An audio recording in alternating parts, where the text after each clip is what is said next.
Tudo bem, tudo certinho. Vamos falar do Ceará, né, que está aí promovendo mudanças no departamento de futebol, mudanças também no elenco, né, depois dos últimos resultados que não foram nada bons, né? Os dois últimos jogos o Ceará não venceu, tomou um sacode lá do Novo Horizontino e depois aquele empate, né, aquele empate com sabor de derrota contra a Chapecoense, no qual o time conseguiu arrancar o empate contra a Chape, que há muito não vence no Campeonato Brasileiro, né, e muito ameaçada pelo rebaixamento, mas veio esse empate, né, com sabor de derrota, deixando o clube aí, depois dessa rodada, 8 pontos da zona de classificação do G4, né? Esperava se diminuir, né? O Mancini começou bem, com duas vitórias, o time jogando bem, e depois houve essa queda, né? E é justamente isso que tem atrapalhado o time, né? Essa falta de regularidade. O Mancini, inclusive nos dois últimos jogos, lembrou muito na atitude, nas escolhas, os técnicos antecessores dele, né? A gente fala do Barroca e também do próprio Guto Ferreira,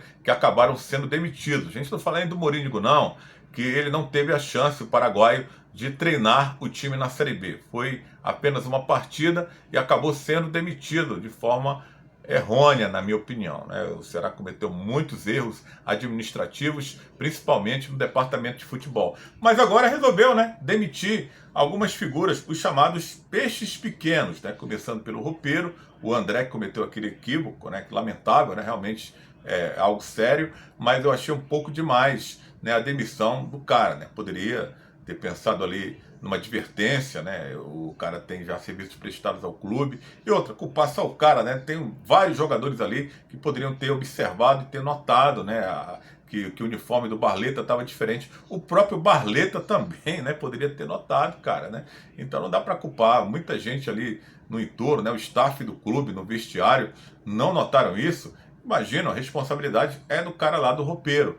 Mas é muito radical essa demissão, justamente por isso, porque tinham várias pessoas lá envolvidas no vestiário antes do time entrar em campo que poderiam ter aliviado essa barra, fazendo com que o time não pagasse esse mico aí nacionalmente, né? Passou na TV aberta, inclusive, né? Todos os jogos são transmitidos pela TV fechada, mas esse, né, passou também na TV aberta. O supervisor Christian Biapino também acabou sendo demitido. Não entendi também essa demissão. O cargo de supervisor de futebol, para quem não sabe, é um cargo muito burocrático, né? O cara cuida ali da regularização dos jogadores, da logística do clube quando vai viajar, hotel, translado. Não, o cara para pensar isso, para organizar isso, na verdade, né? Eu não sei, né, o que é que aconteceu, né? Que é mudança, então está promovendo mudanças, né? Só que o torcedor sabe, né, que esse tipo de mudança aí não vai acarretar no que ele espera, né? Ele esperava uma atitude mais drástica, uma mudança radical no comando do departamento de futebol,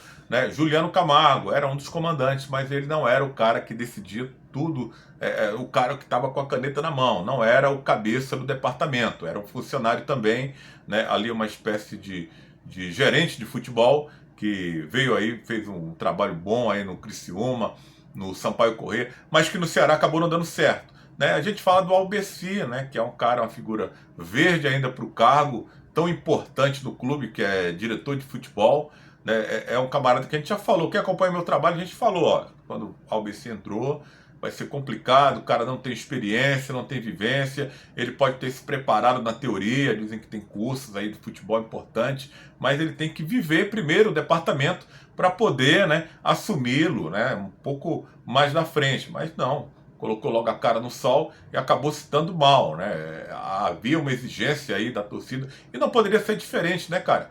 Essa Série B é uma das mais fracas dos últimos anos, dos últimos tempos. É uma Série B acessível. O Ceará caiu para a Série B também com rescaldo financeiro da Série A. Então, tinha tudo para ser um bate-volta. Negociou jogadores importantes que não poderia manter para a Série B e também ajudou no fluxo de caixa para um investimento. Acabou investindo, para mim o Ceará tem um dos melhores elencos, considerando o que a Série B mostrou até aqui. Claro que tem algumas lacunas ali que não foram preenchidas de forma errada. A contratação do Danilo Barcelos, o Ceará sem lateral direito, o campeonato brasileiro inteiro, tendo que improvisar o Varley, tendo que improvisar o Kaique, né? O Michel não é solução para absolutamente nada, nunca foi no Ceará, né? Não seria agora, e também vive no departamento médico. A própria defesa, o miolo de zaga também tem entregado muito a rapadura ultimamente. Eu só livro aí a cara do David Ricardo, porque é jovem, né? Os demais, mais experientes, é uma pataquada atrás da outra, né? Consegue fazer um bom jogo e lá no outro jogo consegue fazer lambança. Então é isso que tem atrapalhado o desempenho. E o elenco também muito numeroso, né? Não precisa ter 38, quase 40 jogadores. Mandou 3 embora agora, né? Agora poderia ter feito isso antes. Ter mandado ali. O William Arena disse que cometeu, né, um ato de indisciplina, um jogador que para mim tem a cara da competição que o Ceará está disputando, a Série B, acabou perdendo espaço aí com a chegada do Wagner Mancini. Para mim não é um mau jogador. Agora o Sidney a gente sabia que tinha tudo para dar errado, né? Um jogador que chegou inclusive com o biotipo fora de forma. No futebol brasileiro ultimamente ele passou pelo Goiás, não foi bem, né? Não vem bem por onde passa, então é uma aposta que deu muito errado. O Christian, o goleiro, eu acho que é mais uma satisfação para dizer que está tirando, está afastando alguém, né? Porque não dá, o cara não jogou, não dá para a gente avaliar, né, que ele, é por causa dele que o time está mal, né? O Ceará está, inclusive, na minha visão, bem servido de goleiros, né? Tem 3 bons goleiros, tem o Richard, né, que fez uma temporada também de altos e baixos, tem esse André Luiz, que assumiu a titularidade agora, no lugar do Bruno, que também acho um bom goleiro, então não seria o grande problema. Então, são 6 profissionais que o Ceará afastou do departamento de futebol, incluindo esses 3 atletas, e promete afastar mais.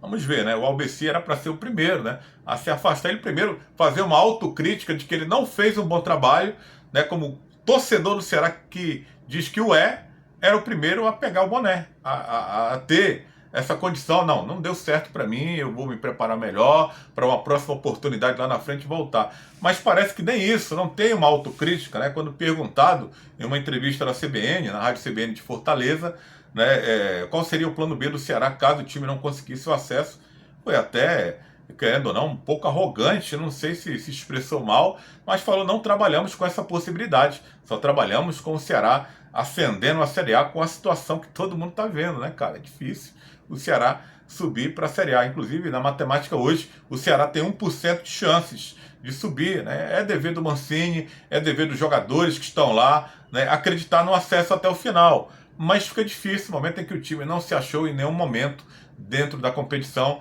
com uma boa regularidade. E olha, como eu falei, né, uma competição bem acessível para quem quer buscar esse acesso, para quem tem um know-how aí, o tamanho do time do Ceará. Mas o presidente e a diretoria estão aí prometendo, segundo o companheiro Del Luiz, que é muito bem informado aí sobre o Ceará, tem um canal aqui no YouTube, que ano que vem vai ter uma mudança de atitude na forma de administrar o Ceará, na forma de gerir, a forma de gestão. A gente tem cobrado isso também nos nossos posicionamentos, né, a forma de gerir o Ceará, a forma mais moderna, né, uma forma muito arcaica, né, isso deveria partir do conselho, dos sócios do clube, essa mudança estatutária para profissionalizar, né, quem vai comandar o clube, mas o presidente meio que quer fazer diferente do rival, né, não quer fazer assim, ele quer contratar uma espécie de CEO, que seria um diretor executivo da modernidade, um cara que não vai só cuidar não iria só cuidar do futebol, vai cuidar do clube num todo, né, o presidente vai ficar ali talvez, né, muitas pressões nessa temporada 2023, vai dar uma descansada em 2024, claro, evidentemente ficará vigilante, né, a atuação desse CEO, desse gestor que será contratado para o Ceará em 2024. Dizem que é um cara que tem know-how no futebol, não, segundo o amigo Del Luiz, né, um cara que teria esse know-how, né? Estou aguardando para ver quem será esse camarada. Ao mesmo tempo, eu me preocupo também em o Ceará não subindo para a Série A, as finanças do time. Como eu falei, o time caiu para a Série B, mas ainda teve um rescaldo financeiro da Série A, o time não caiu endividado, o time negociou atletas importantes para o fluxo de caixa, mas trabalhou mal, né? E essas rescisões aí de jogadores, de técnicos, mudanças, também isso tudo gera aí um déficit para o clube. Então, o clube não subindo, as receitas diminuirão mais ainda. Então, eu quero ver essa transformação do Ceará. Estou muito curioso para perceber. Ele vai ter que repor também essas peças que foram demitidas, né? Supervisão de futebol e também um novo executivo do futebol. Tudo isso, claro, deve ter a participação desse CEO que será contratado, né? O Albeci também vai sair, então vamos ficar de olho aí nessa formatação, nessa nova gestão do Ceará que o presidente, a diretoria está prometendo para a temporada 2024.